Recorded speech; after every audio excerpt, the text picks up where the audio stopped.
No, it's changed.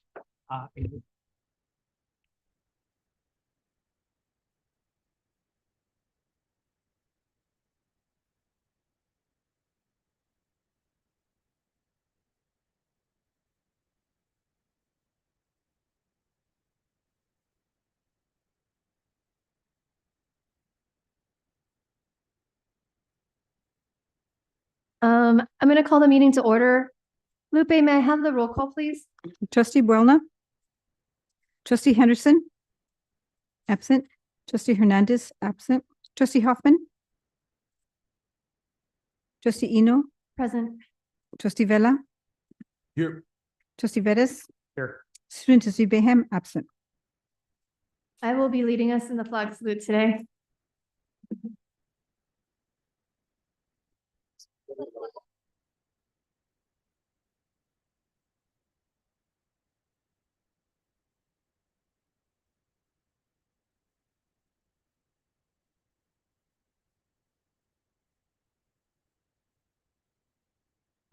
I'd like to start the meeting in memory of a few folks that we've lost in the last couple months. It is with a heavy heart, the board adjourns this meeting in memory of Stacy Pinkett and Stephen Coletti. Stacy Pinkett, who passed away unexpectedly on January 27th, joined the district as an executive assistant for Facilities Planning and Development Department on October 21st, 2013. Ms. Pinkett will be missed by all who have worked alongside her for the successes and achievements of students. Stephen Coletti, who passed away on December 28th, 2024, was a longtime member in the Anthropology, Geography, and Geology Department at East Los Angeles College. Dr. Coletti began his career at ELAC in February 2006, holding a position as adjunct instructor, full-time instructor, and department chair, retiring in just October of 2024. Forever a scholar, Stephen attended Los Angeles Harbor College for his AA, CSU Dominguez Hills for his BS, and the University of Hawaii Manoa for his master's degree, and earned a PhD in geography at USC. We extend our deepest condolences to the Coletti and Pinkett families at this most difficult time. If you could please join us in a moment of silence for Stacy Pinkett and Stephen Coletti.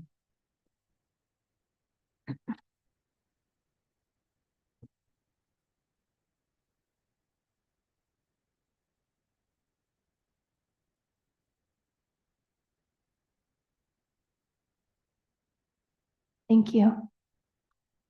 So next we go to public comments. The First Amendment and Brown Act guarantee a member of the public the right to criticize a public employee or public official in performance of their duties.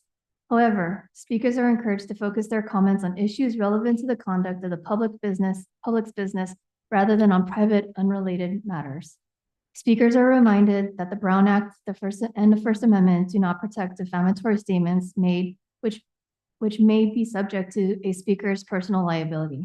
Are there any members of the public signed up to address the Board of Trustees regarding regular agenda items? No, ma'am.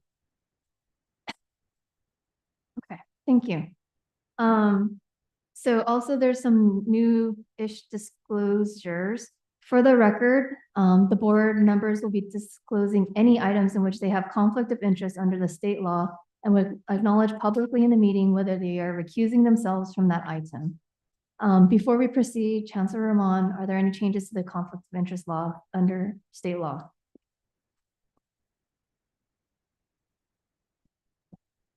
Thank you, Board President Eno. Yes. Consent calendar, item R17, 4-day lease ratification with Hudson Gray. It's subject to the Levine Act per Government Code 84308, but was not so noted on the agenda. And then in addition, we'd like to have items AA4, EE1 be pulled from today's agenda.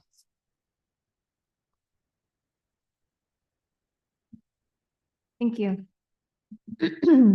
So now the land acknowledgement. The Los Angeles Community College District holds lands that originally and still are inhabited by the Gabrielino, Tongva, Gabrielino Band of Mission Indians, Kits Nation, and the San Manuel, San Fernando, and San Fernandino Tavian Band of Mission Indians.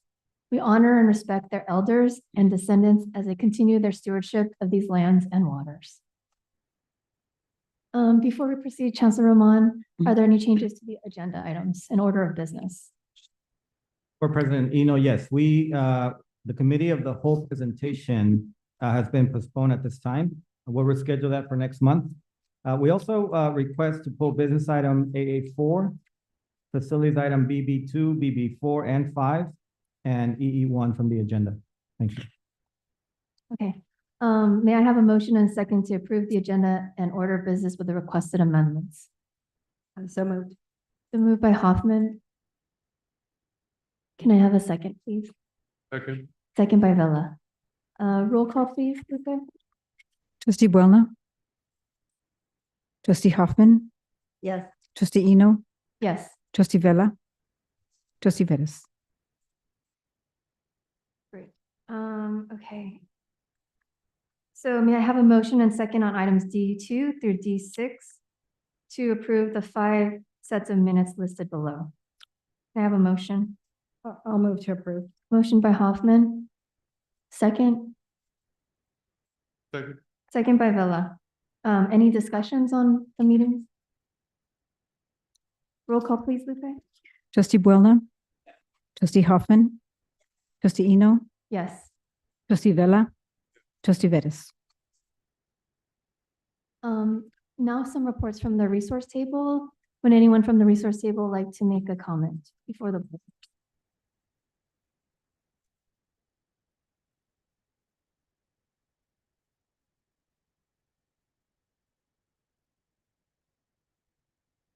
I got elected to go first. Good afternoon, President Eno, members of the board, and Chancellor Roman. For the record, I am Dr. Deborah Harrington, President of Teamsters, representing our district deans. To begin, I want to extend my deepest sympathies to all our employees and students who have been impacted by the devastating fires which ravaged our beautiful city. I'm proud to say that, like AFT 1521, Teamsters 911 has also stepped up to make available funds to our members who have been displaced or completely lost their homes. I believe this information has gotten out to the deans, but if any of you want to make sure you mention that, if you have any deans that are impacted. And it's really a substantial amounts that they're allocating for our members. January additionally brought increasing threats to the values LACCD has set forth related to justice, freedom, and opportunity for every individual. In recognition and celebration of Black History Month, and in light of the work that lies ahead in helping to educate, support, and sustain all those who walk through our campus doors, I really just wanted to take personal privilege of quoting from one of the most remarkable voices of the 20th century, and our sister outsider, Audre Lorde. I thought maybe her words might help us today. So here we go. Black and third world people are expected to educate white people as to their humanity. Women are expected to educate men. Lesbians and gay men are expected to educate the heterosexual world. The oppressors maintain their position and evade their responsibility for their own actions. There's a constant drain of energy, which may be better used in redefining ourselves and devising realistic scenarios for altering the present and constructing the future. For the master's tools will never dismantle the master's house. They may allow us to temporarily beat him at his own game, but they will never enable us to bring about genuine change. Racism and homophobia are real conditions of all our lives in this place and time. I urge each one of us here to reach down into the deep place of knowledge inside herself and touch that terror and loathing of any difference that lives there. See whose face it wears. Then the personal as the political can begin to illuminate all our choices. Thank you. Thank you.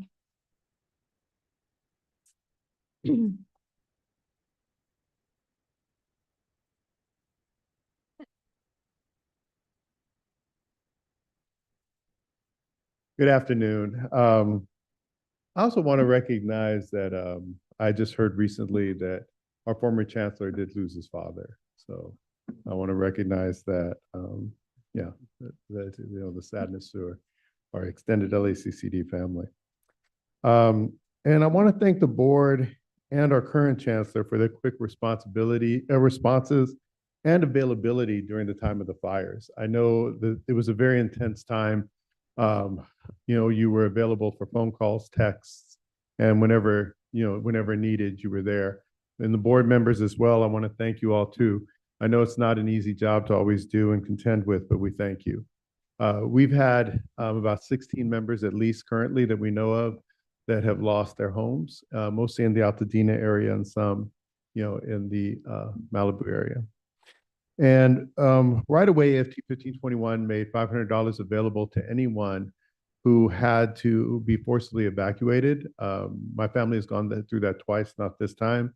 We understood what it feels like in a moment to have to get up and go find a hotel room. So we try to make money available immediately for full and part-timers. We don't know what their economic circumstances are, and too many of us in today's economy are living on paycheck to paycheck. We also made $2,000 available to all those who lost their homes, and we made and CFT and AFT, our AFT National brothers and sisters and siblings, came up with another $1,000 for the members too as well. And I also want to commend the LACCD with right away coming up with funds as well and places to donate for students, faculty, and staff. I think that's really important that we remember each other at these times. And that includes, administrators and so on, everyone who's been the victim of this terrible tragedy. I also want to thank the Chancellor and Vice Chancellor Williams for the recent MOU that we finally were able to get done, which had to do with our contract, which was done over a year ago. But I would say with the quick actions of our current Chancellor, we were able to get through it rather quickly and come to an agreement that we think fulfills the not just the words of the contract, but the meaning of the contract as well. And I also want to say that we are in unprecedented times currently right now. And I appreciate the quote from Audre Lorde. I remember the quote from Angela Davis, freedom is a constant struggle, and I think at some point we got too comfortable with the meager existence we are allowed to live.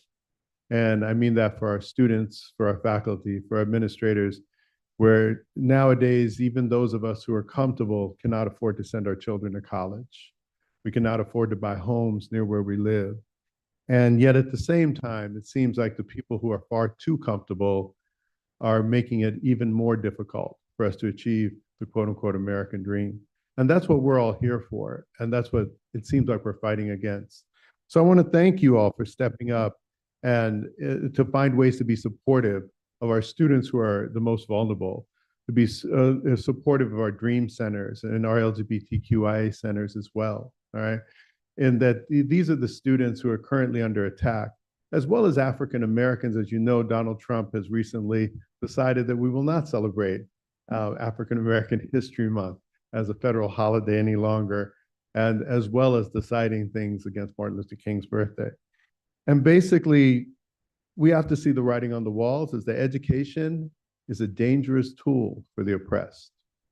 And what they don't want is the oppressed to be able to get that tool. It's not about just providing jobs. It's about providing information and knowledge so that they can push for a better tomorrow. And that's why we have to keep pushing, because our students and community demand it. Thank you. Thank you.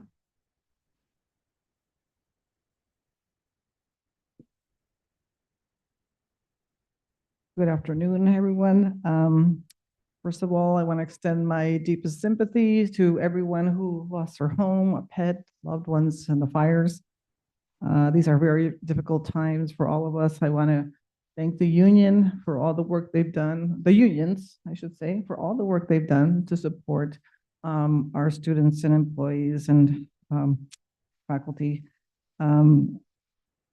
I've been, hearing about everything that's going on. I would like to encourage the district to try to centralize some of this information, not only for employees, but also students, because we know that a lot of our students have been impacted, and I don't think we have a handle on the magnitude of the problem. As far as what's going on at the federal level, this is really unprecedented, although not a surprise, I think, for many of us. And so I want to thank the board for being proactive and having the Student Protection Task Force meet. It's very important for us to give guidance to faculty. I know there are a lot of questions, a lot of uncertainty of what might happen if we have raids on campuses, things like that. So it's very important for faculty to have guidance and clear understanding of what they should do and shouldn't do. So I really appreciate the efforts in that area.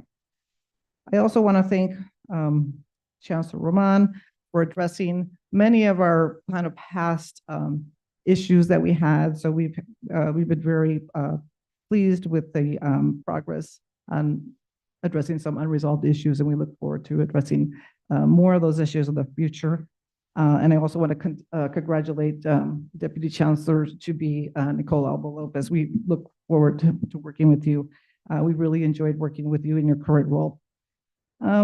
As far as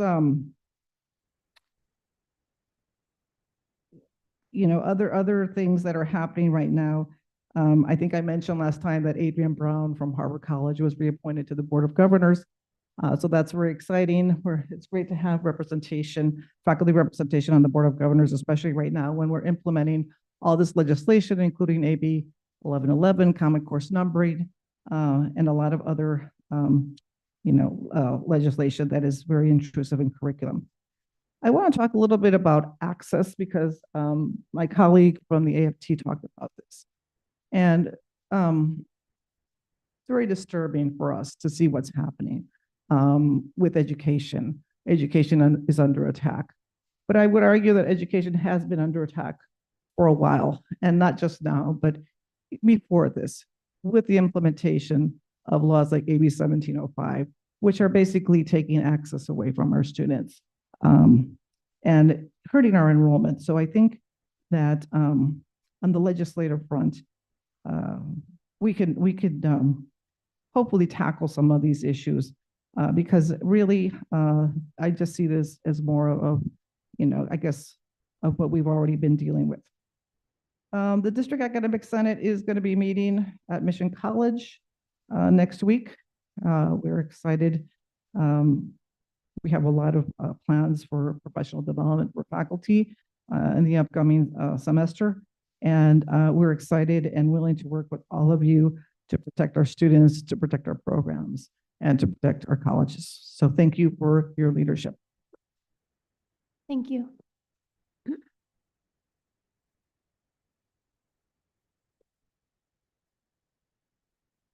Well, good afternoon, Board President Eno, trustees, and Chancellor Roman. Good to see you, Trustee Hoffman, as well. I got to see you last January. Sorry, I got to regroup. It's a lot. I think ever since we have come into this new year, it's been like one thing after the next. And it almost feels like we're being submerged or drowned by these executive orders or these global pandemics and epidemics and the fires and all of those such things. I'd like to say, give me a second to pull up those notes. Echoing the sentiments of our sister unions here, I'd also like to take a moment to recognize and stand in respect to those impacted by the LA fires, those who lost their homes, displaced, and who also suffered through power outages and things that impacted their everyday lives. I don't think we think about that disruption as well. We have stood with our unit, sending out information with our national and state affiliates on funds, while also pushing and letting people know that our CBA affords you catastrophic leave, and we are willing to donate time. Prayerfully and luckily, we've only got word of about 3 people impacted by the fires, which is a blessing. And so we're happy to kind of stand and make sure we protect our members who have been impacted. I also like to recognize our member, Stacy Pinkett, who passed away unexpectedly on January 27th, 2025. After being a part of the district since 2013, she worked as an executive assistant for facilities planning and development at the Educational Service Center. So I'd like to take a moment to respect and honor our member, Stacy Pinkett. And also recognizing Black History Month, I'd like to say a quote that stands out to our former President Barack Obama: "Change will not come if we wait for some other person or some other time. We are the ones we've been waiting for. We are the change that we seek." I'd also like to really briefly say thank you, Chancellor Rahman. I know it's been less than a month, and trustees for making yourself available for classified. Never more have we felt heard. Thank you for the texts and the calls. We didn't have that before, letting us know this is what we're going to do. And even when the communication kind of shuffled down and filtered through the systems and got to my classified in a different way, you made yourself amenable and open to making those corrections and changes. That matters, to making our members whole and restoring them as well. So thank you so much. We are still doing training on understanding our undocumented and our immigrant students and our colleagues. How do we support knowledge? You have to be armed with knowledge. Legal services, how do we show up? What are we supposed to say if someone comes to our offices or admissions and records asking for students' information? How do we stand in solidarity? It is not something you passively do. It's something you educate yourself on how to serve, as we are student facing. So I thank you, and we stand with our sister unions and how you're showing up in those spaces. I'm privileged to get some of those faculty emails, and we may emulate some of that and take it and run with it. But we stand with you guys, and I appreciate all that you guys do. And thank you. Thank you. Thank you.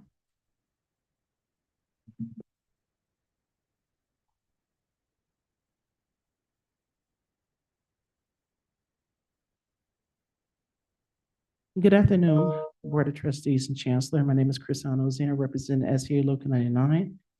Today I have with me Ryan Emerson with SEIU Political Director, and Manny Rigel. I want to express my heartfelt thoughts and prayers to all the victims that were impacted by the wildfires.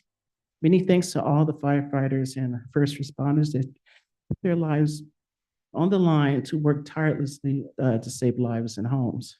I want to also congratulate Dr. Alba Lopez and Dr. Senta on your new position as Deputy Chancellor and Chief Facilities Executive. We look forward to working with you. And also SEIU Local 99 applauds the many contributions made by African Americans for our nation and throughout the district. And we want to say happy Black History Month.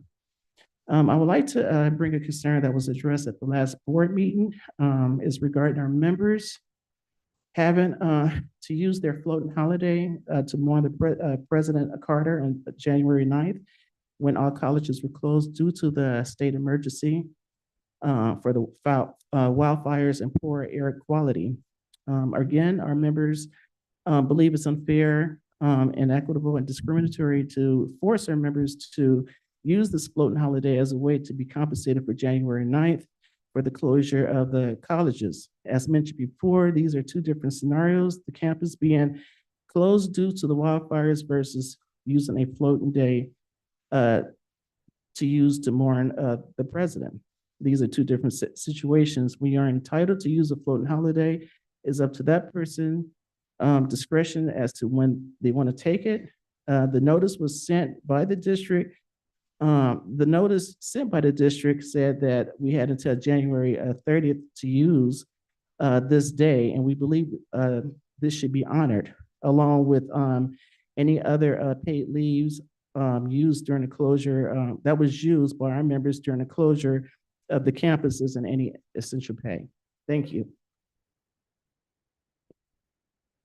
Good afternoon, Board President, board members, Chancellor Roman, and staff and students. My name is Manny Rangel. I'm the Special Projects Director for SEIU Local 99.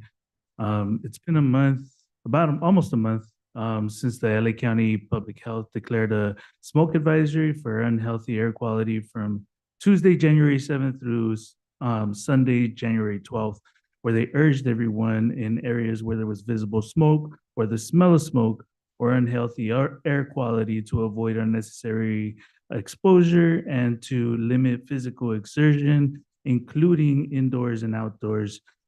During this period, there was tons of wildfire ash all over the county, likely to contain toxic chemicals from fire-ravaged homes, cars, and other items that burned during these fires.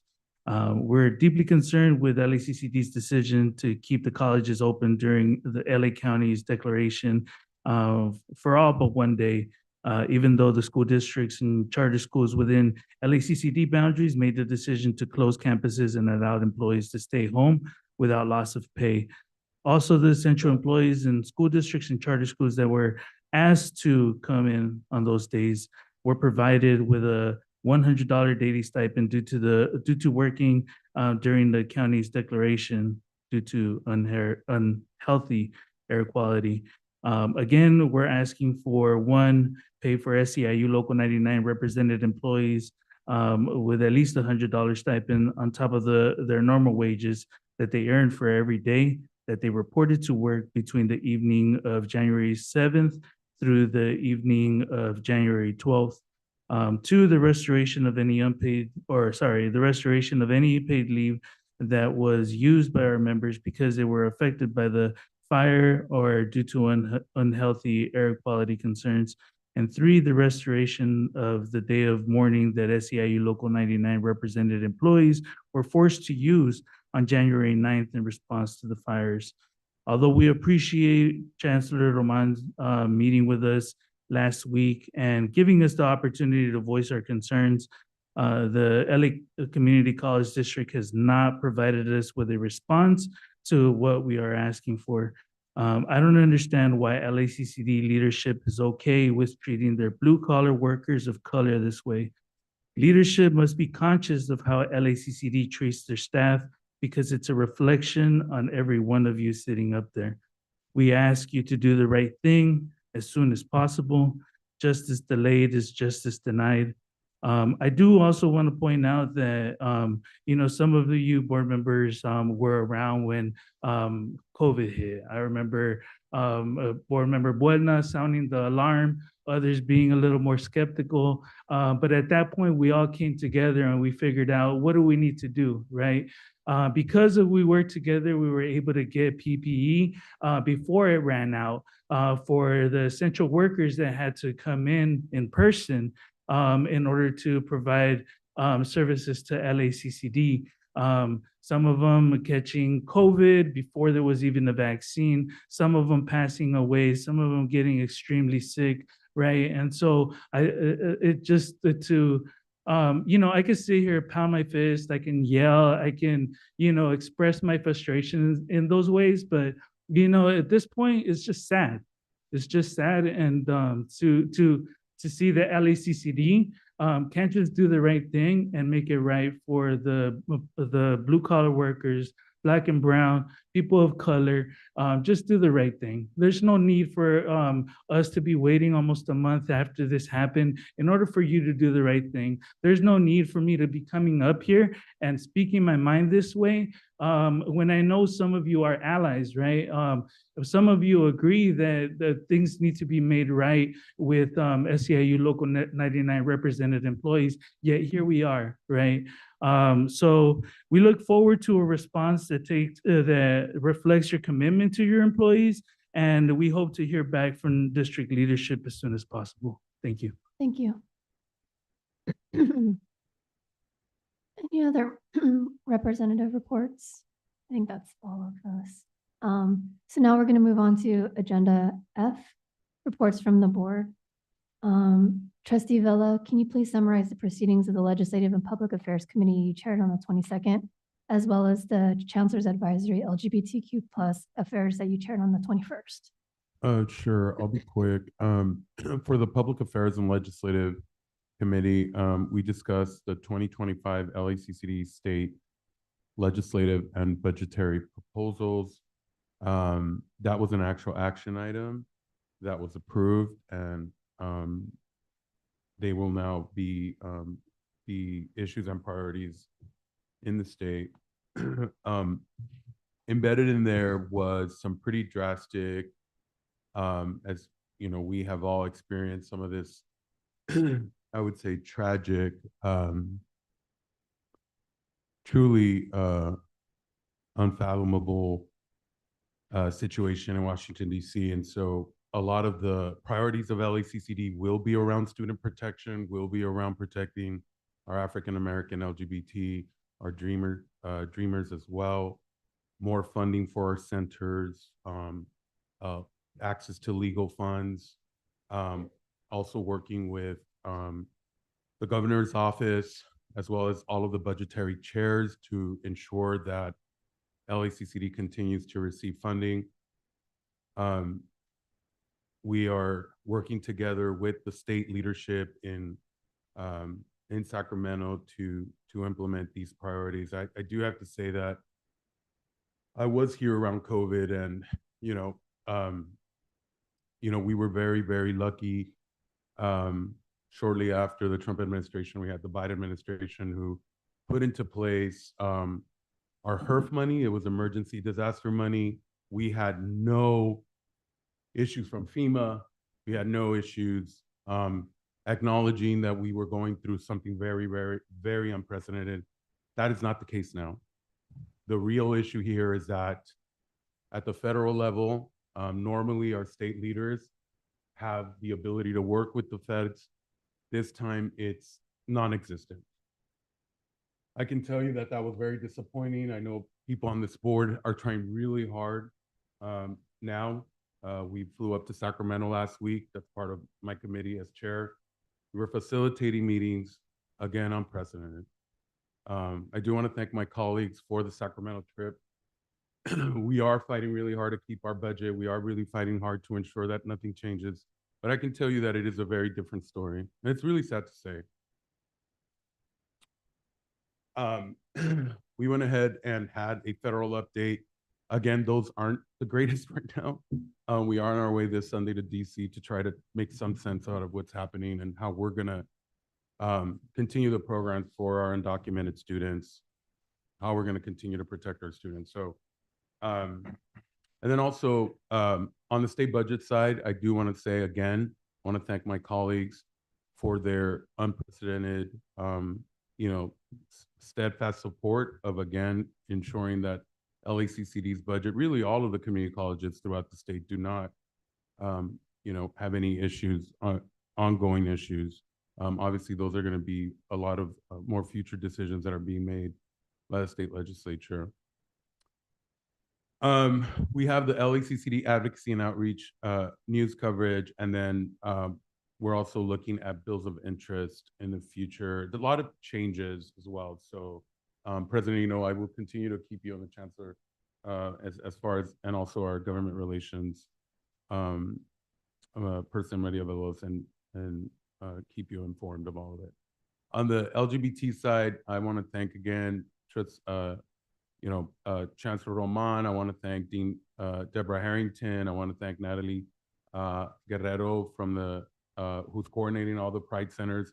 Same concept, working together with the Dream Resource Centers, trying to keep our students from feeling safe, being able to understand that the resources are there. The good news, and I think I was there, President Eno, this Tuesday. Okay.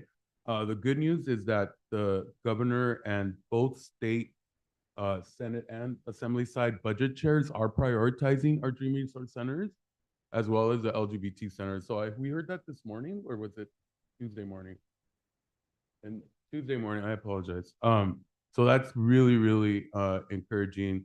And I want to say that,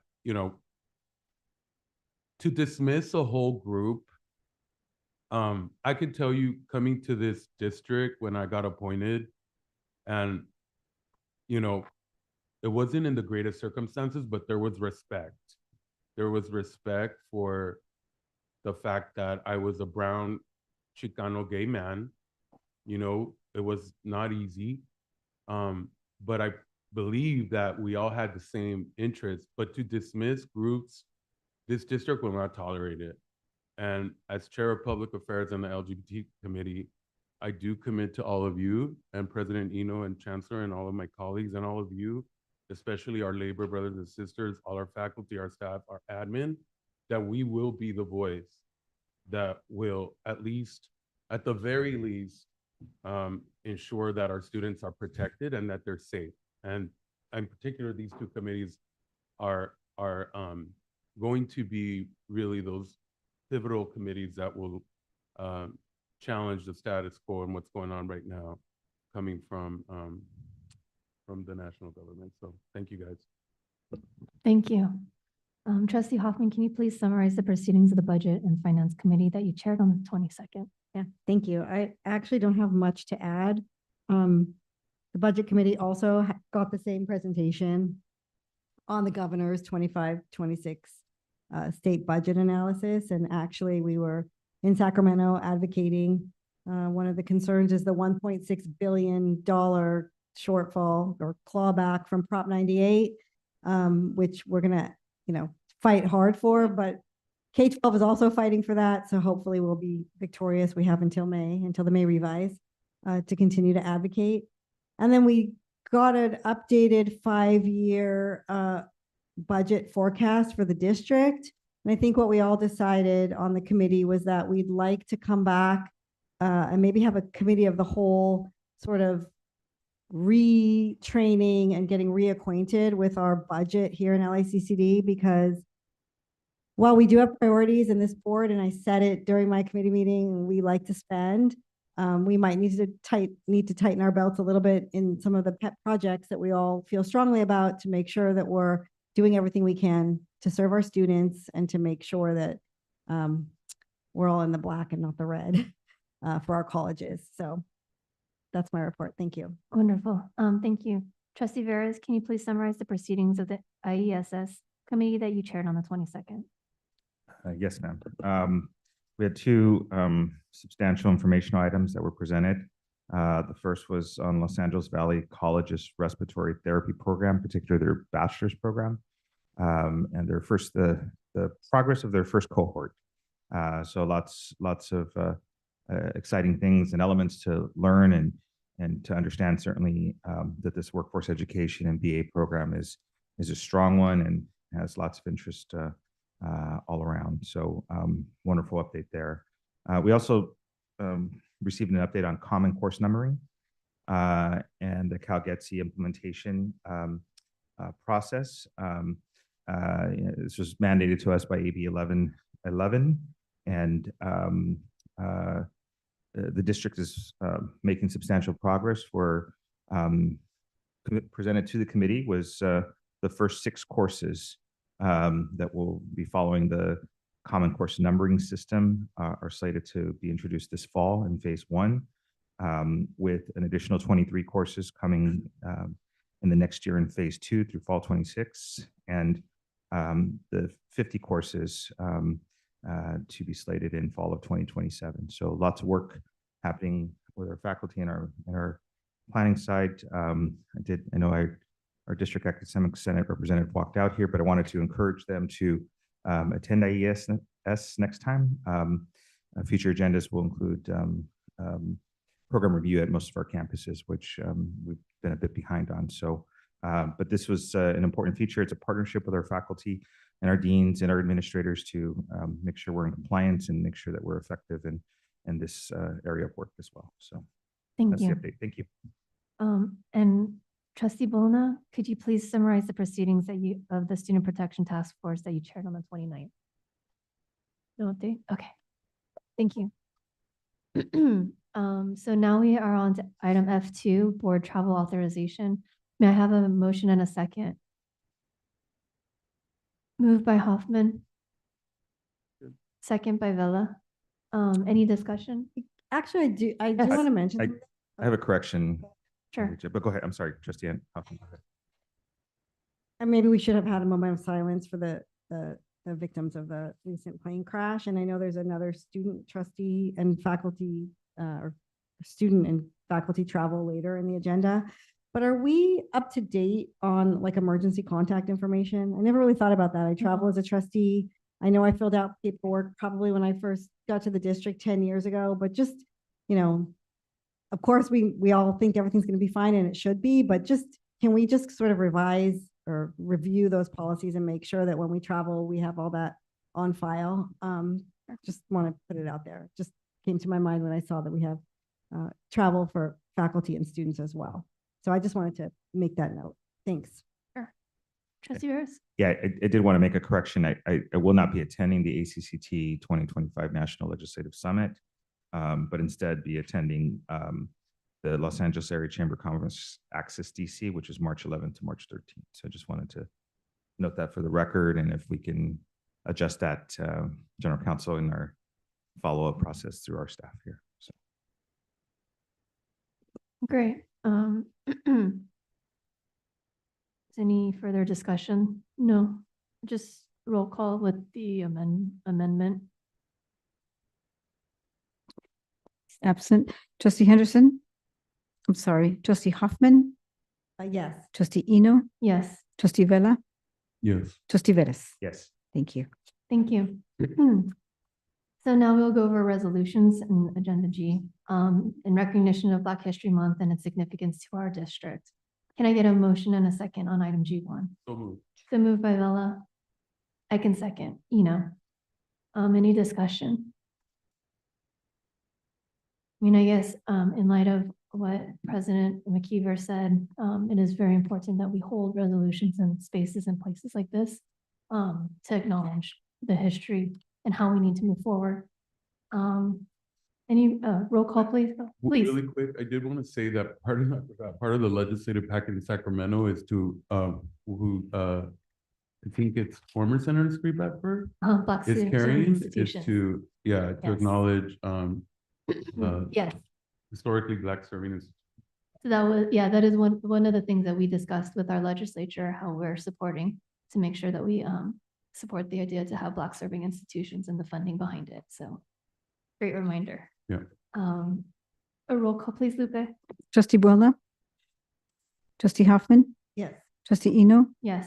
trustee Vella, Yes. trustee Vettis. Yes.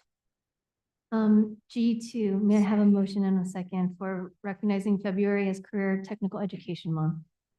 So moved. Second? Second by Bella. Any discussion? Yeah, so I think maybe in an upcoming board meeting, you know how we highlight the colleges, but it would be really great if Vice Chancellor Lancaster and maybe his team could again present on apprenticeships and career education like you did last year. That was really helpful for us as a board and a good reminder, and we appreciate the work that you're doing. I think something also to make very noteworthy is that we do have an ad hoc chaired by Trustee Vella and Trustee Henderson on the workforce development side. And so that's going to be something very robust that we're going to work very hard on to make sure that we're doing right by our community. Well, and I think the governor wants to leave a legacy of his master plan for career education, so it ties in nicely. A roll call, please, Lupe. Trustee Boulna, trustee Hoffman, trustee Eno, Yes. trustee Vella, trustee Vettis. Not present. May I have a motion on item G3, recognizing February as Heart Health Month and National Wear Red Day, February 7th. So moved. So moved by Trustee Hoffman, One second, that by Trustee Vella. Any discussion? Heart health is really important. Roll call, please, Lupe. Trustee Boulna, trustee Hoffman, Yes. trustee Eno, Yes. trustee Vella, Yes. trustee Vettis, not present. Item G4, District Academic Employee Retirement. Can I get a motion and a second? Move to, okay, second. Moved by Vella, second by Hoffman. Any discussion? I did look at them. I think someone had like 47 years. Congratulations. Wow. Yeah, so thank you Yeah. so much for your service. Wonderful. Counselor Yeah. Rodriguez is also listed here as well for his 10 years of service. Oh, nice. So, Yeah. but yeah, to thank you everyone. Congratulations, to everyone. everyone for your dedication to our district. Thank you. There's a chancellor too. What did Chancellor used to say? Goodbye tension, hello pension, or hello pension and goodbye tension. Sign me up. Thank you so much for your service. Can I get a motion in a second on this one? Oh, no, we did. We got it. Roll call, please. Trustee Boulna, trustee Hoffman, Yes. trustee Eno, Yes. trustee Vella, Yes. trustee Vettis, not present. Now it's time for agenda item H, the report from our Chancellor, Chancellor Roman. Thank you so much, Board President Eno, members of the board.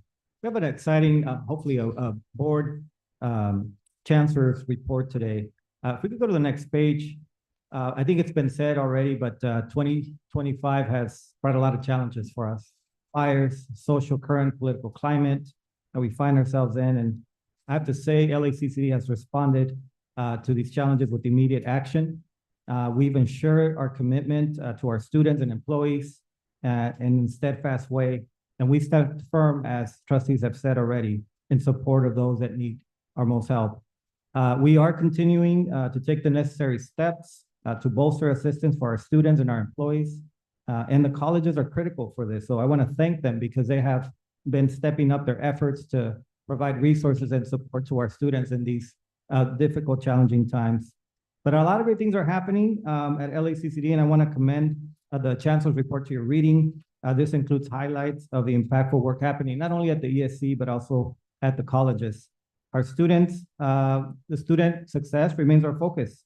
And it is rewarding to recognize students who have come from our community colleges and are rising stars. And in that vein, we have a choral program. Now we've had 2 students come through LACCD through the choral leadership program. In the fall, we had choral fellow Andrea Terrones. She's not here today, but I want to acknowledge and recognize her. Andrea was part of helping with the Boost program that launched the guaranteed income, among other projects. Andrea's talent, certainly, and commitment to serving our community will be felt for many years. So I want to acknowledge Andrea, who's not here. And this winter, we also had the pleasure of hosting another choral, William Chow, who is here, by the way. William, stand up, please. William is our newest choral. He began his career at Ohlone College and transferred to UCLA, received his bachelor's in political science. He worked with the governmental affairs office, Maria Veloz, was doing some work with monitoring our county board of supervisor meetings and LACD council meetings. But it was also all that, the resources that we took to Sacramento. He helped prepare those packets, did the same for the Washington, D.C. trip, and actually joined us last week in Sacramento as we did our priorities and lobbying our priorities. So again, we feel honored to have the opportunity to mentor and learn from our choral fellows. And again, William, thank you so much for your tremendous work. We're going to miss you, but I know we're going to hear about you in the weeks, months, and years to come. So thank you so much for that. You know, let's go ahead and go on to the next page. I want to just start again. It's been said already, but I want to make sure we acknowledge Black History Month. This is an important time for us, and we're very proud to celebrate and commemorate the endless contributions of our Black African-American students, employees across LACCD. We are reflecting on the excellence of our Black students, our faculty, our staff, and I really encourage all of us to help as we amplify the voices of our Black community, especially in this current social climate. So our colleges remain inclusive environments where every individual is seen and heard. Our diversity continues to be one of our biggest strengths. And by lifting and amplifying Black voices, we continue to build a more inclusive district, which is what we're all about. So all of our 9 colleges are having amazing events this month. And as time permits, I encourage all of you to participate in these events. There's a link on the Chancellor's report for all the events happening. So please, if time permits, please join our colleges in their events. Let's go to the next slide, please. Thank you, Lupe. You can go on to the next one, actually. So we have 2 colleges today that will be presenting. We are making it a point to bring to you presentations of some of the programs, initiatives that are happening at each of our colleges. Today we have LA Mission College and LA Harbor College. I'm excited to have President Dorado and President Ornelas present. LA Harbor College will be presenting on the Center for Community Engagement, we'll hear about in a minute. And Mission College will be presenting on their Pacoima site, newly opened Pacoima site, that it really is opening additional, I would say, educational access and opportunities for very much deserving communities. So without further ado, let me have first President Dorado come up and talk to us about the Center for Community Engagement at Los Angeles Harbor College. Welcome. Thank you. Thank you. Thank you, Chancellor. So first, I want to extend an invitation to all of you to our spring kickoff tomorrow. Our theme is a day of unity, and we're going to re-engage in our mission of educating and empowering the hearts and minds of our community unapologetically. So we're ready. And so just invitation tomorrow. We're excited. The spring semester starts Monday. The students are ready and we're ready to serve them. So our Center for Community Engagement was launched in the fall of 2024 to serve our working population, our adult ed students. So this center is open Monday through Thursday till 7 p.m. and it's also open on Saturdays. And the location of the center is right next to our swap meet that we have every Friday. So we're working on putting together enrollment days so that we just open the door and they walk in and we register them from classes. So we always talk about how do we get to the community? Well, the community comes to Harvard College every Sunday. So we figured it out. We'd opened up the center and it's already yielding a lot of response.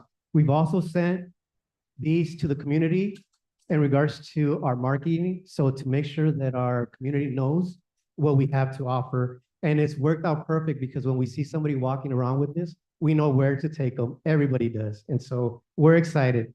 We staff the center with classified staff. We didn't redistribute job duties. We actually hired 2 new staff members, 2 3SRs. Also with faculty, we just hired an adult ed counselor to be able to serve our adult ed students. And we have adjunct counselors as well.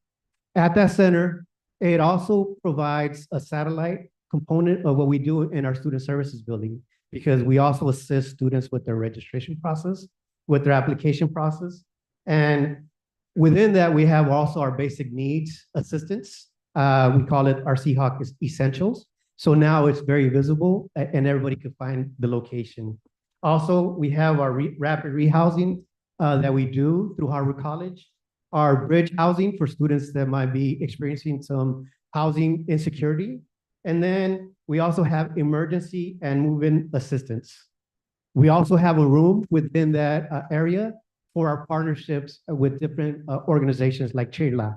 So CHIRLA meets with our students. So we didn't build a whole new area. We actually just repurposed one of our rooms that wasn't used as much. So perfect. It fit the guidelines and we made it work. So hopefully you guys can come and check it out.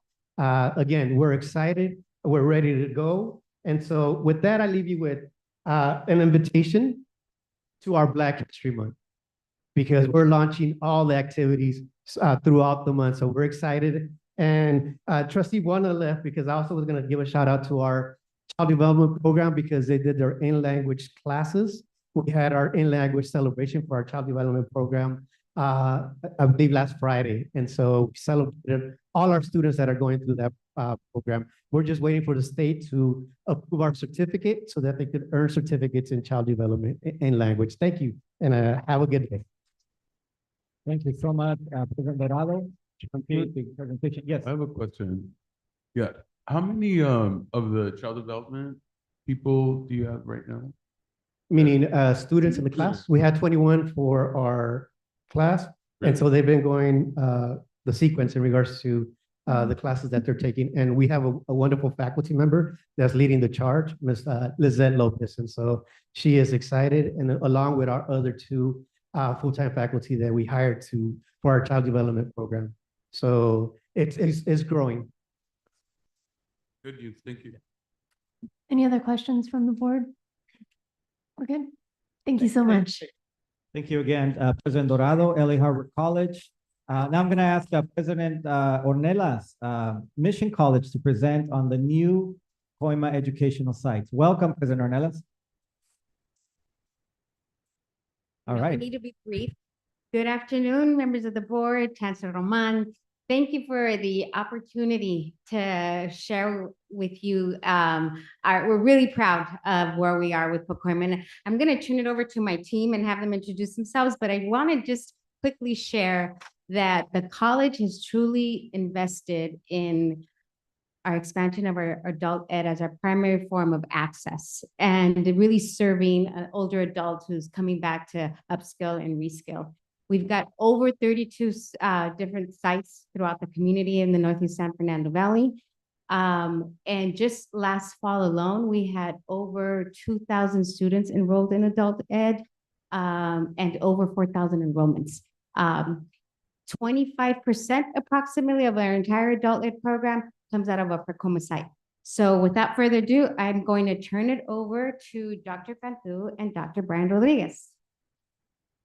Good afternoon, Chancellor, Board of Trustees. So many would like to know why Pacoima. Pacoima is one of our communities in our service area that historically has been underserved. And it also represents our service, our community that has the most densely populated adult learner community. And when we really dove into our research, we saw that close to 71% of the community did not have a college degree, and close to 30% did not have a high school diploma. And that really informed our programming at Pacoima that's really centered in providing free courses for the community members to help them with their education and economic mobility. The courses that we offer are ESL non-credit, as well as GD, short-term vocational training centered in allied health. So we do offer phlebotomy and EKG in our non-credit program, as well as in-home health. And just in our first year, we were able to get 152 FTS, and just this fall alone, we were at 90. So we are very happy with being able to serve the community. And I'm going to turn it over to Dr. Rodriguez, who will share some additional. Good afternoon, members of the board, and Chancellor Roman. My name is Brian Rodriguez, the new Associate Dean overseeing the Pacoima site. So it's a pleasure to meet you all. So I want to just piggyback and share some data and some key highlights of the Pacoima site. So as you all know, we opened in October of 2023. Our site is located in the heart of Pacoima, so walking distance for a lot of folks in the neighborhood. We have approximately 1,500 enrollments for the spring semester, and we expect this number to jump before the start of the semester officially begins on Monday. Our student population, 92% Latino, 71% women, and 2/3 of our students are 35 or older. So we're really trying to target our adult learners in the community. Many of our students are folks who are looking to skill up or scale up, as Dr. Ornelas mentioned, by really expanding their skill sets and really providing opportunities for them within the workforce. So clearly we have a focus on non-credit courses. We look at Pacoima as an opportunity to on-ramp our students, regardless of where they are within their educational pursuits.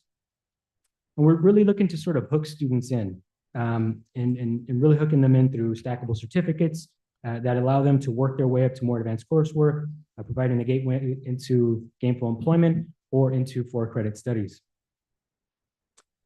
In doing so, we're expanding our network of community partners that help us identify students and cohorts into classes, and so that we can also help them find gainful employment on the back end once they leave us. On site, we provide just a quick snapshot of some of the services, basic needs, adult education, of course. We're open Monday through Friday, 8 a.m. to 9:30 p.m. And then on Saturdays from 8 a.m. to 1 p.m. We offer classes in both English and Spanish at no cost. We're also looking to add some classes in Armenian as well. And so we're really looking to remove these barriers of access for folks within the community. As we plan ahead, we look forward to expanding these educational opportunities and the services that are so desperately needed in Pacoima and adjacent neighborhoods. And so we want to thank, of course, President Ino, members of the board, and Chancellor Roman for your time and continued support in allowing us to do this good work within the community. Thank you, guys. Thank you very much. Again, thank you, LA Harvard College, LA Mission College, wonderful programs. This is what it's all about, impacting our communities, opening equitable access to education to those that need it the most. So one final piece of my report. Yes, sir. Are there questions? Of course, yeah. If we can have the teams come up for questions. Thank you. I appreciate the sort of highlights. I wanted to, it almost feels like what, a year ago? Yeah. We were here we were here debating the new facility, and I was like to get a sense as to, you had projections on the table then.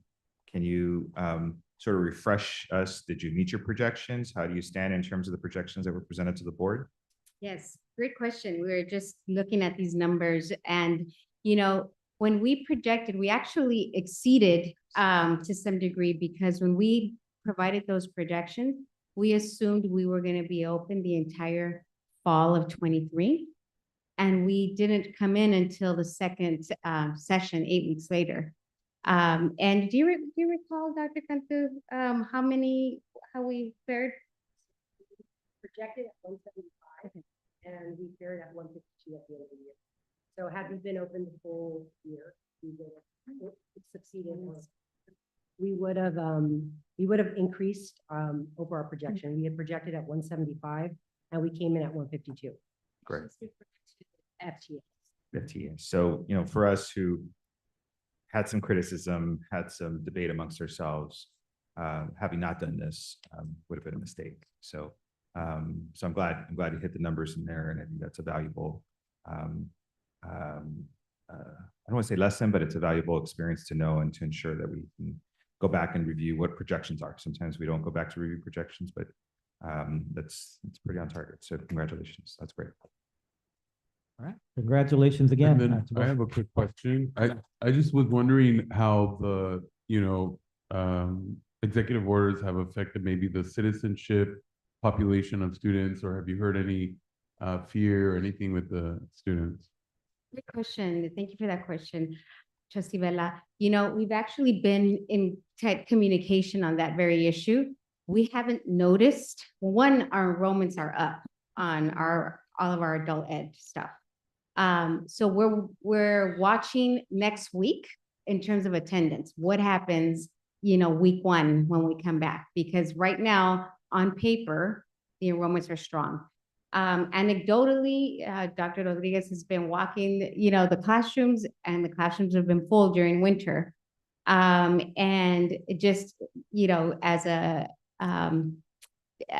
example, I had a student walking at 7 o'clock at night, roaming the campus, trying to look for her class that starts next week. So she was already ready to go for her ESL class. So students, older adults, not shying away just yet over the issues that we're being compounded with. So hopefully that's an indication that, we are moving forward. I'll also share that during our enrollment fairs, that students were asking, when the parents of our students enrolling were asking specifically for citizenship. So if that's a trend that's moving forward, we're seeing that the community is saying, if now is the time to get our citizenship. So that's such a great observation. And I think, sometimes, right, we, as it's taboo sometimes to talk about, we have all had, at least in my experience, a family member who perhaps, is currently here legally working, has wanted to make that citizenship step. So I think this is so perfect that we have this accessible in a community where a lot of that demographic probably resides very close. And so we do want to encourage that, I believe. And so thank you for that. And please let us know if there's any changes. Thank you. Can I ask a question? Thank you for that presentation. It's impressive. Are most of our faculty adjunct faculty? Do you have any full-time tenured track or tenured faculty teaching at the Oklahoma site? Yes, we have 2 full-time ESL non-credit tenure track faculty members. Great. And then is there a counselor available there as well? Yes. Is there a mental health counselor there as well? Okay. Anyway, sounds like you've expanded, and again, like my colleague, Trustee Veras, we worked really hard to make sure you were able to open the Pacoima Center. We supported you. Before you had any students, or I think you had 300 that maybe were interested, and so great job. Thank you. Really good job. Wonderful, wonderful job. Okay, last part of my report. Thank you again. This is a little longer than usual, but I appreciate the indulgence. I do have Kelly King with us today. You know that many of the fires did in fact displace some of our faculty, staff, administrators. You heard that today. However, I just have to commend the person in front of you, Kelly King, as the director of the foundation.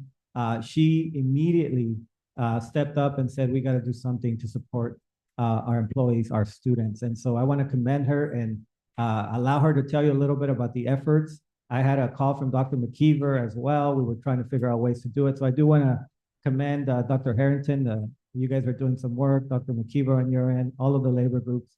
And let's say a little bit about what we did on the LACCD side with the support of everybody. So let me hand it over now to Kelly King, the director of the LACCD Foundation. Welcome. Thank you. So I am just touched by everything that we've been able to do together, and we've been on the phone together from the first very day. So let me tell you what we've done. Just 48 hours after the fire started, we had already, in coordination with the Chancellor's office and all of our partners, launched what we're calling LA Strong, the Disaster Response Fund. And this has been able to, because it was set up so thoughtfully and quickly, serve as a hub for the majority of the direct assistance going out to LACCD employees and students, and has become a hub for regional recoveries. We also were able to get it vetted by Philanthropy California. We are the only local community college fund related to the fires that gets their seal of approval that we are going to be efficient and thoughtful and responsible with every single dollar. And this is because, for good or for bad, our team has gotten very good over the years of our professional and personal lives responding to disaster events like this. So we're excited to announce today that as of today, we've raised $2.3 million through the LA Spread. And you can see some of our major supporters here on the slides, as well as dozens and dozens and dozens of individual donors. Because we were able to set up this infrastructure, folks are coming to us to support some of the regional needs. So two of our funders, Ballmer Group and ECMC Foundation, are using our fund as a way to steer resources, not just to our Los Angeles students, but our partners, including in Glendale and Pasadena. And Trustee Hoffman was on the other side of the line. We've been calling our partners almost on a daily basis, and resources will be moving back and forth depending on how the needs emerge in the weeks ahead. So we expect about $1 million of the $2.3 million, some of it's already out the door, to be supporting students in Glendale and Pasadena and potentially others in the region. So we can go to the next slide. So the reason we got the Good Housekeeping seal of approval from Philanthropy California is because of transparency. And so you can see on the slide our current focus for how we're supporting students, how we're supporting employees. We've partnered with Beam, it used to be called Equity, which is a application the district used during the pandemic to put out resources very efficiently to students. And we brought in actually a national nonprofit, Swipe Out Hunger, to help us as we get lots and lots of qualified applications. We've already put out grants to 83 students. They range in tier depending on what students are facing. And we have lots of money out the door and a lot more waiting, and it's going out on a daily basis. Same thing on the employee side, a little bit different process. But we've already funded 40 employees and have a lot more grants coming as the days keep going. Next slide.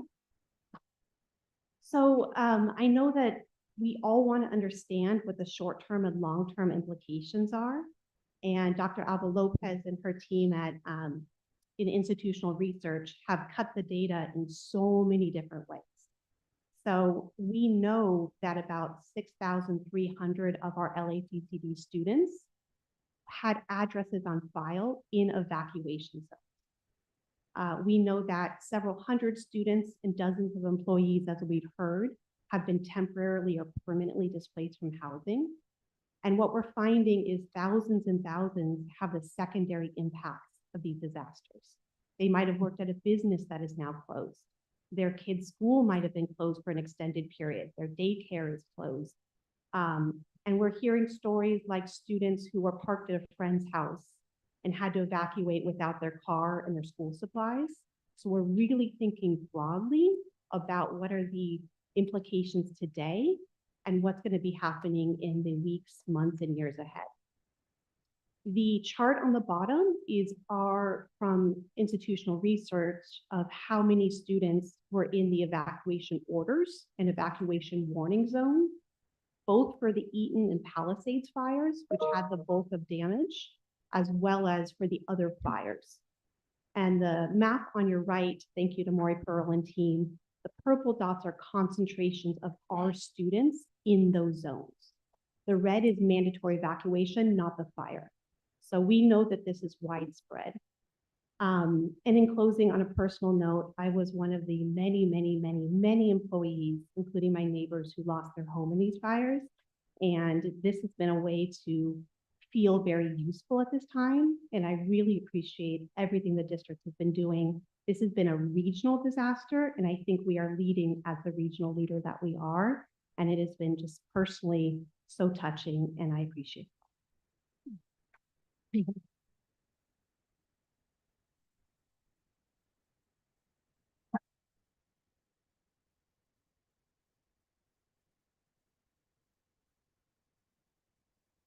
Madam President, I have to tell you, Kelly lost her home, and instead of focusing on her own personal, she immediately came to me and said, we need to help others.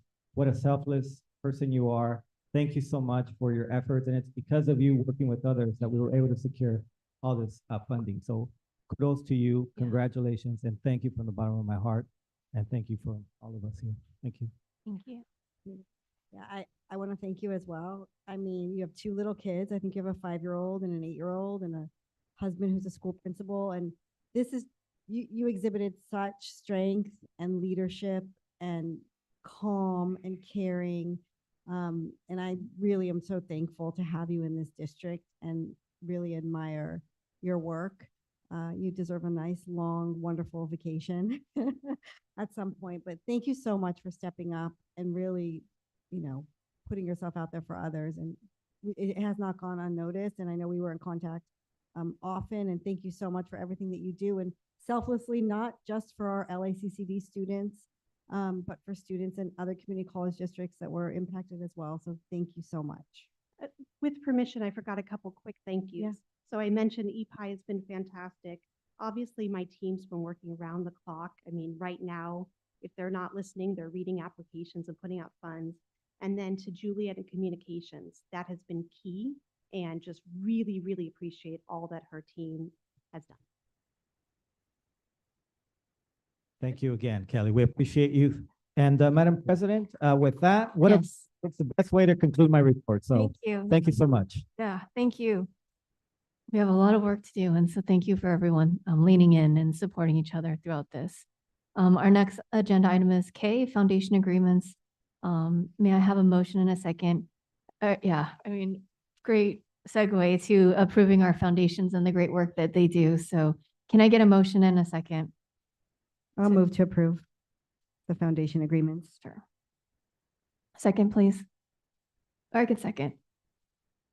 Any discussion? Just a little bit here. And, Please. I just want to thank everyone. I want to thank especially Kelly and her staff, because I do believe that more than ever, I think the foundation has really come through for us. And I think that, and I know that they are currently working with all of the foundations at the college, at least in communication, at all the local colleges. So, and I want to continue to encourage that, because I think communication is the key. So thank you, guys. Thank you. Any other comments? No. Lupe, roll call, please. Trustee Buelna? Trustee Hoffman? Yes. Trustee Eno? Yes. Trustee Vella? Yes. Trustee Vettis? Yes. So now, agenda item L, combined consent calendar, majority vote. We now have our review of the combined consent calendar for items M1 through Z10. These items include consent calendars for Human Resources, Personnel Commission, Academic Affairs, Student Services, Budget and Finance, Business and Facilities. May I have a motion and a second to adopt the combined consent calendar from items M1 through Z10? So moved. Moved by Veras. I'll second. Second by Hoffman. Are there any items which need any additional information? No, we're good. We're good. Lupe, can I have a roll call, please, then? Trustee Buelna? Trustee Hoffman? Yes. Trustee Eno? Yes. Trustee Vella? Trustee Vettis? Yes. Thank you. So now we're on to items AA, business items A1 through AA9. Just as a reminder, AA4 was pulled at the top of the meeting. May I have a motion and a second to adopt business items AA1 through AA9?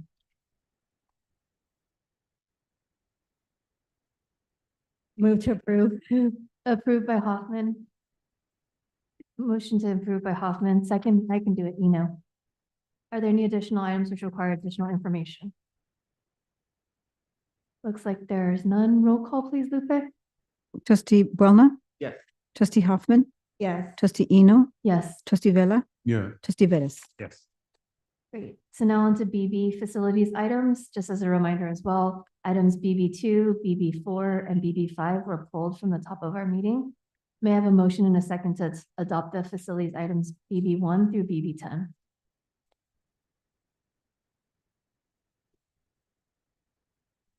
I'll move to approve them. Approved by Hoffman, second by Veras. Any discussions which require any additional information from anyone? Roll call, please, Lupe. Trustee Boulna, Yes. trustee Hoffman, Yes. trustee Eno, Yes. trustee Vella, Yeah. trustee Veras. Yes. All right, item CC, Human Resources. So we have some really big roles here. And so for pursuing Government Code Section 54953C3, which is part of the Brown Act, we are required to make an oral summary of proposed actions on salary schedules, or compensation paid in the form of fringe benefits for all executive level positions as defined by subdivision D of Government Section 3511.1. During the open meeting in which final action is to be taken, in our case, we need to provide such summary positions as the Chancellor, the Vice Chancellor, and the college presidents. The item now before us is to approve the contract employment for Dr. Nicole Alba Lopez to serve as our Deputy Chancellor of the Los Angeles Community College District from February 6th, 2025 to June 30th, 2028.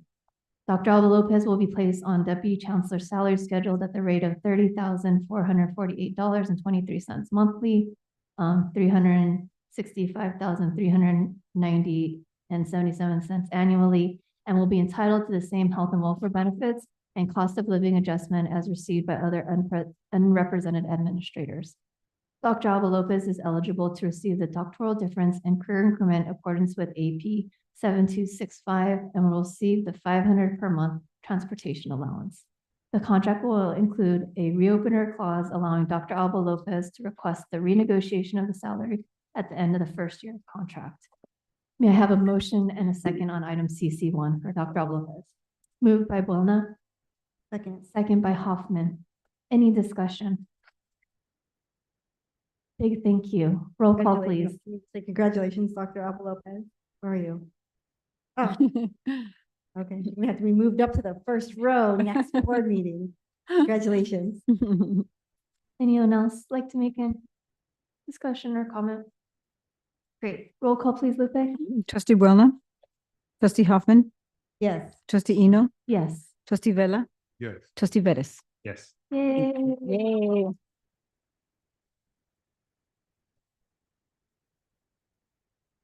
Would you like not to put you on the spot, but if you would like to say anything, please.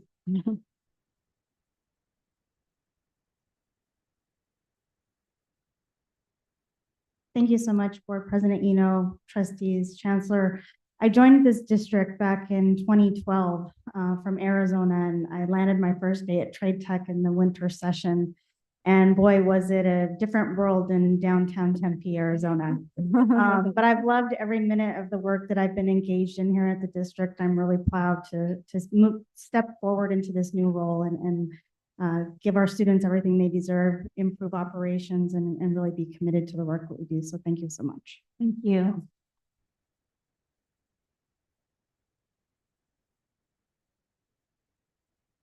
So next item CC2, another employment action for Vice Chancellor of Chief Facilities Executive. The next item is to approve the contract of employment for Dr. Sata, who serves as Vice Chancellor, Chief Facilities Executive of the Los Angeles Community College District, effective today. Dr. Sata will be placed on step 3 of the Vice Chancellor, Chief Facilities Executive classified salary schedule at the rate of $25,930.98 monthly and $3,171.76 annually, and will be entitled to the same health and welfare benefits and cost of living adjustments and are received by other unrepresented administrators. Dr. Sata is eligible to receive the doctoral difference and career increment in accordance with AP 7265 and will receive the $500 per month transportation allowance. May I have a motion and a second on? Moved by Bella. The second. Second by Hoffman. Is there any discussion? I just briefly want to thank Dr. Sata. I was FIPOC chair last year. As we moved quickly took over at the absence of Dr. Ruben Smith, and really was able to get the district moving forward on facilities, on operations, on management, on the build side, on the district side. So, and I'm a little bit tough sometimes when it comes to that stuff. So I was really impressed with Dr. Sata's quick ability to hold everything together and do a good job. So Thank you. Other? Congratulations and welcome to our district. We're really happy to have you. Thank you. Yes. The process. Thank you so much. Roll call, please, Lupe. Trustee Boulna. Yes. Trustee Hoffman. Yes. Trustee Eno. Yes. Trustee Vella. yes. Trustee Vettis. Yes. Great, unanimous. Would you like to say a few, Dr. Sutton?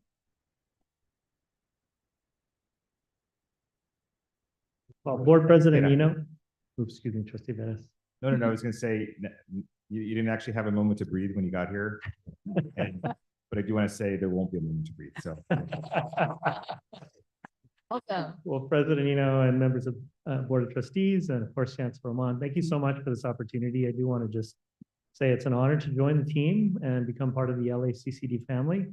And it is true that we have been sprinting pretty much since day one, but we can sprint because we have a great team. And I look forward to working with all of you and of course my colleagues and the team that, supports this group, this organization. And really looking forward to it. So thank you again for the opportunity. Appreciate it. Thank you. Wonderful. So now on to item DD, recommendations from the Chancellor. Chancellor Roman, would you like to please provide brief explanations on the next 6 action items? Thank you, Madam President. These are updates to our board policies. We have DD1. This is the Associated Student Organization elections. It is a second reading. It came to you last month as a first reading. We also are pleased to be able to appoint a student to our DCOC, Damien Munoz. We're going to ask for your approval today to get him on our District Citizens Oversight Committee. Board Policy 2410, again, this is a second read. This is on policies and administrations, second reading on that one. This is related to, again, just administrative procedures. Item number 4 is the evaluation of the Chancellor reading. There's some language there that's being recommended. Again, you received this last month as a first reading. 5 would be personal use of public resources, update on that as well. And lastly, we have item number 6, which is the board self-evaluation second reading. I received these last month. Happy to entertain any questions. Otherwise, I will seek your approval on these. Sure. Any questions? Great. Okay, so we move through them one by one. Can I get a motion and a second on item DD1? Can we take them all together, General Counsel?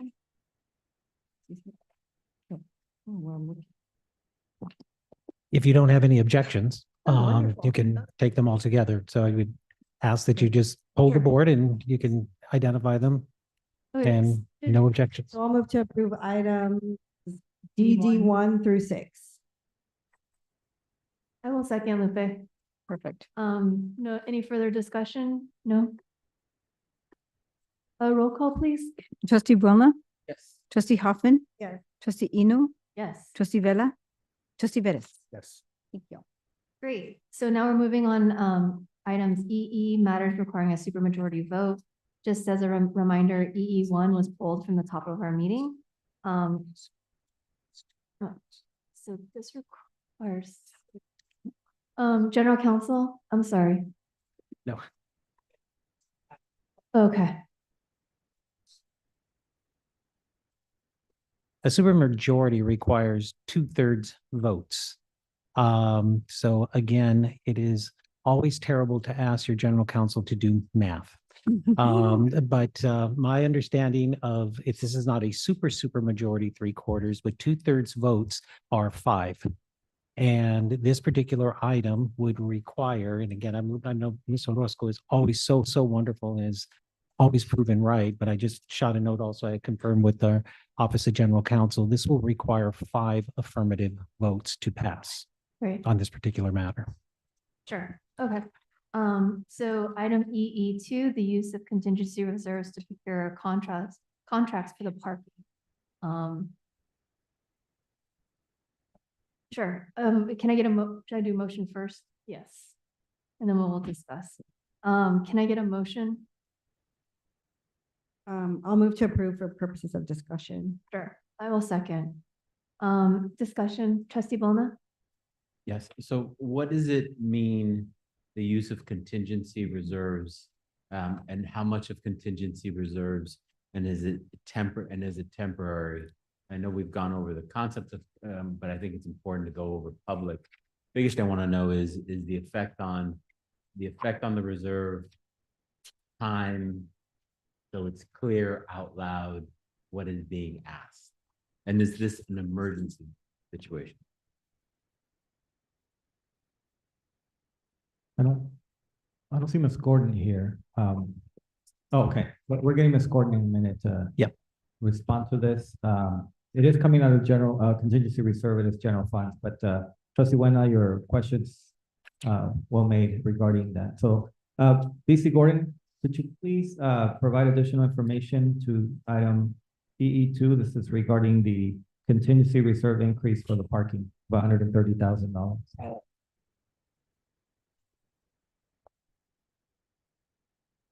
Would you like me to repeat my question? Oh, okay. Ms. Gordon, so my question is on this with regard to the contingency reserve if you're parking. One, does this have to do with the issue that we're dealing with at LAX? It does. Yes, it does. Oh, so is this temporary, or will the reserve get the money back if a deal is made? Just can you tell us a little bit about, because anytime you say use of contingency reserve parking, it's got to be a backstory. Well, we have a special arrangement with the parking because of the property we own at West LA.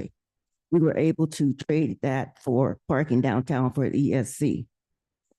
And the contract is ending in February. So therefore, we need to find parking for the ESC since we're getting ready to sell West LA. So we're going to lose out on the arrangement. Parking downtown is about $275 per car. And the total for a year is about $260,000. So we're just trying to cover the rest of fiscal 24-25. And because it wasn't budgeted for, we have to go to the contingency reserve to pay for it. Next year in the budget, we will have to put in $260,000 to pay for parking for the ESC.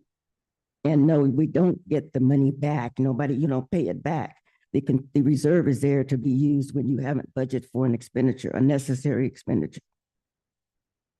So there's a few assumptions there about the property that I think we're going to be discussing later on in closed session that may or may not happen.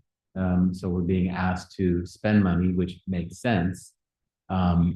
Is there a reason why, if any deal is made, the money could not or should not go back to the contingency to the contingency fund?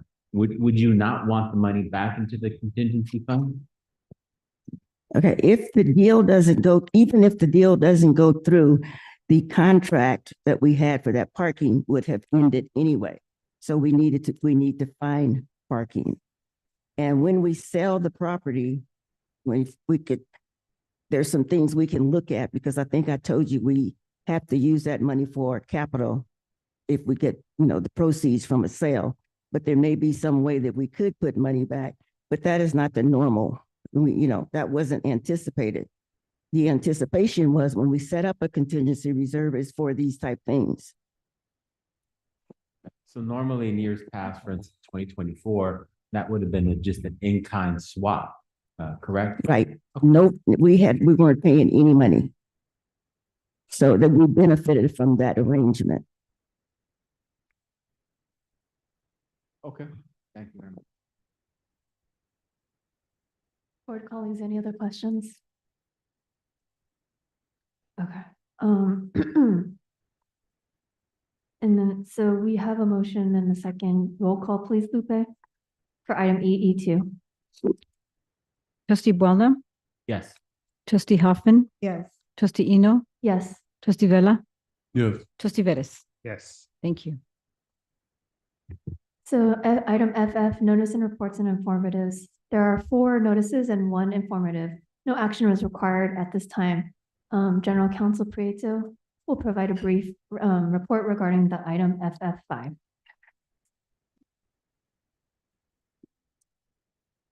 This is Ankur. Thank you so very much. So on this particular item, this is regarding investigation of complaint filed under Board Policy 6410, alleging trustee in seat number 1 engaged in interference and or obstruction of a sexual harassment investigation filed in 2017. Pursuant to Board Policy 6410 on December 11, 2023, a complaint was submitted to the Office of General Counsel alleging that a prior complaint filed in 2019 against trustee in seat 1 regarding their alleged interference and obstruction in the investigation of a sexual harassment complaint brought by an employee at Los Angeles Mission College in 2017 was not properly handled. After determining the complaint involved allegations similar to a complaint being investigated by the Office of Diversity and Inclusion on this matter on or around January 17, 2024, the complaint was transferred to Ms. Elena Weinberg of the Solomon Law Group for investigation. Since Ms. Weinberg was separately investigating matters pertaining to a complaint filed by another complainant involving the same matter, it was determined that the assignment of this matter to her was appropriate. After interviewing witnesses, reviewing relevant documentation regarding this matter, Ms. Weinberg determined that there was no evidence to conclude that trustee in seat 1 interfered or obstructed with the prior sexual harassment investigation that occurred in 2017, which was later complained about in 2019. As a result of the lack of substantiation of these allegations, the Office of General now closes its file on this matter. Great. Thank you. President, Yes, please. can I ask a question to the General Counsel? Over the past year, we've had, this is the 3rd such whistleblower. I guess this is the process that's set up for trustees. There was a member of the public who claimed that because there was not findings that they believed that should be there, almost raising question into the validity of the process. Can you, for the record, at least tell us what happens, how seriously these things are taken? And there's many others that occur, but because these relate to a trustee, that's why they're read into the record. But these, I think it's important for the public because there is some individuals criticizing to talk about what exactly is done and what process takes place. And if any one of the trustees has any role in the investigative process or how independent it is. Thank you, trustee. And I don't want to, Trustee Henderson had asked a similar question when I had given this report. So I had promised her that I was going to give a response, and I just want to be responsive to trustees. Let me just a bit of background why we're in this particular situation. Under Board Policy 6410, and I am reading directly from this, and this is under B3C. In the event that the report involves conduct by the Chancellor or an individual trustee, the report will be delivered to the General Counsel, who will have the responsibility to place it on the next available board agenda for a report to the Board of Trustees as a whole. So let me just walk through a process. If the Office of General Counsel receives this and there's an assessment made that there should be an investigation, outside counsel is selected, as I described, so that there is an independence relative to the investigation. In this particular case, because this basically was a repeat of a previous complaint, it took a little time to get outside counsel. Outside counsel then assesses the situation, and as I indicated, they identify witnesses, they go through their particular process. That also takes time. Not all witnesses choose to participate. In this case, I've given you dates. That was the amount of time. I will say that this was, once the investigation is complete, it is provided to the Office of General Counsel. We don't review it. We don't change it. That then is presented to the board. This was originally scheduled for the December board, But because there was an overlap, we wanted to make sure that this was appropriately noticed, and that was why there was a delay. The process was to place it on the next agenda after we receive it. We did, but because there was a question about the noticing, it was pulled. It was then scheduled for the previous meeting, but that meeting had to be suspended, and that's why it is being done. So there is a process. It is independent. We get outside counsel. They present it to us, and once we receive it, we put it on the agenda. I hope that was responsive, Trustee Vettis. Yeah, thank you. Great, thank you. Thank you. Okay. Would any of my colleagues like to make any announcement or indicate future proposal actions? No, no announcements. So item HH, public comment on non-agenda items. The First Amendment and Brown Act guarantee a member of the public the right to criticize a public employer, public official, and the public performance of their duties. However, speakers are encouraged to focus their comments on issues relevant to the conduct of the public's business, rather than on private or unrelated matters. Speakers are reminded that the Brown Act and First Amendment do not protect defamatory statements, which may make subject to a speaker to personal liability. Are there any members of the public signed up to address the board on non-agenda matters? No. No, they withdrew. Okay, perfect. Are there any members of the public signed up to address the board on any closed session agenda matters? Yes. Yes, We so have we two. have item LL1, Leslie Demorst. Are you here? He said he was. I haven't met him though. Leslie Demorst, Demorst for item LL1, Okay. Yeah. He said he was in person. virtually or in person? Yeah, he said he was here, but Oh, he's obviously not. okay. Is Everett Reed? She's online. Or I'm he's online, present. excuse me. You have 3 minutes, sir. Wait. Are you Good Dr. afternoon, Morse? ladies and gentlemen of the board.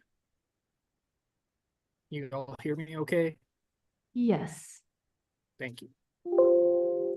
So my name is Everett Reed. I am an employee at East Los Angeles College. I'm here to speak on behalf or regarding a disciplinary action placed against me for a suspension. I'm here basically just to kind of give some input on what it is that's been going on. I've been dealing with a very negative work environment over the last couple of years. I've tried multiple times to reach out to different people for help or assistance. I've spoken to my direct supervisor, the dean of my department, the vice president of my department, Chancellor Roman. During your time at ELAC, I also reached out to you directly, and I was passed back to the VP.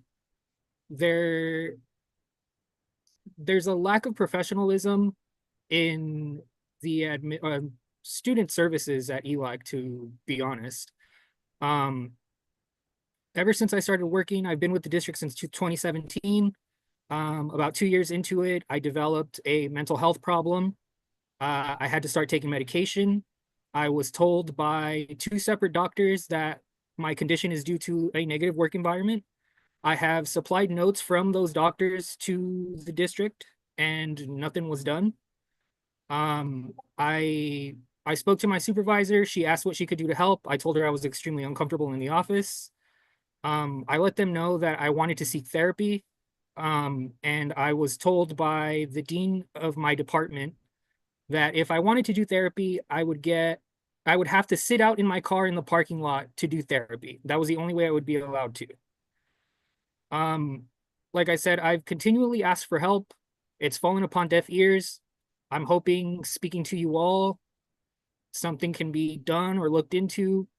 That's really all I have to say. That's really all that's going on.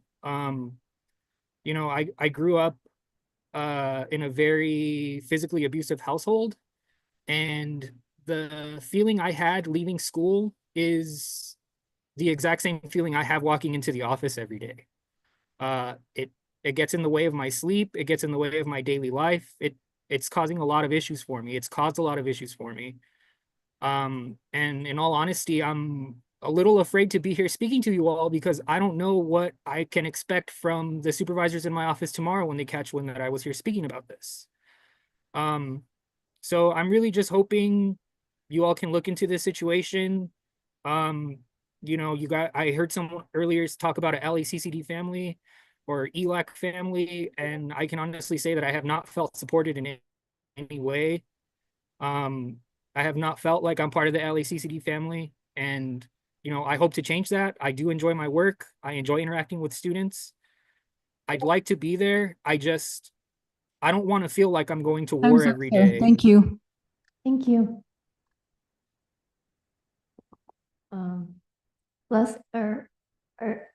So the other person that we have signed up is Leslie. Are you speaking on behalf of? We were with Reed. Oh, I'm sorry, what's your name? Pierce, I was representing Reed in support. Oh, First I Vice see. President Saucedo, Second Vice President Cruz. Okay. So you have And 3 if I might minutes. have 1 minute? You have 3. Go ahead. 3 minutes. yeah, you get through. And I just want to say that you see 3 officers, actually there's 4 here in support of Everett Reed. Mr. Reed could not be here today, despite us here to support him because he feels overwhelmed. His story has been told, and I want to ask that when he just said he looks to therapy, he goes to his car. This district should help, not harm. So when we're talking about suspension, we should support, not suspend. So I stand here in support of Everett Reed with these 2 vice presidents, and I ask you all to look into get him some help, not harm him. Support him, not suspend him. Thank you. Thank you.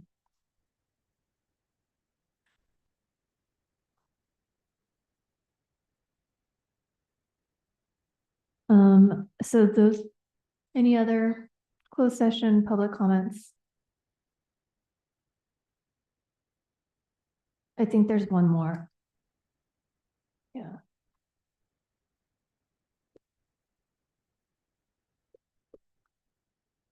Good afternoon. Yeah, my request is that, and I should have asked this earlier, if you can pull LL number 2.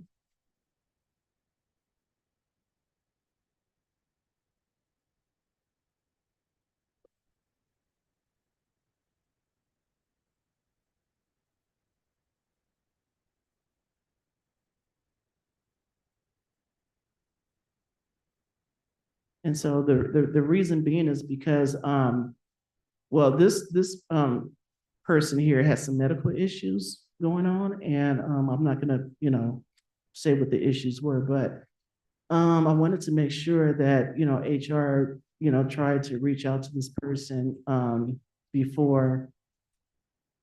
Duly noted. Yeah. Great, thank you. So if we can have this removed. Chancellor Roman I will. appreciate it. Thank you.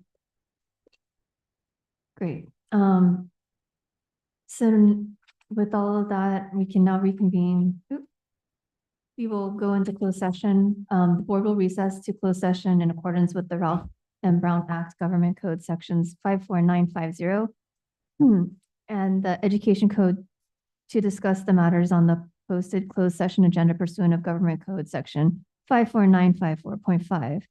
Can I get a motion and a second to recess to closed session, please? So moved. So moved by Hoffman, second by Veras. Roll call, please, Lupe? Trustee Welna? Yes. Trustee Hoffman? Yeah. Trustee Eno? Yes. Trustee Vella? Trustee Villa? Here, and Trustee Vettis here. Thank you.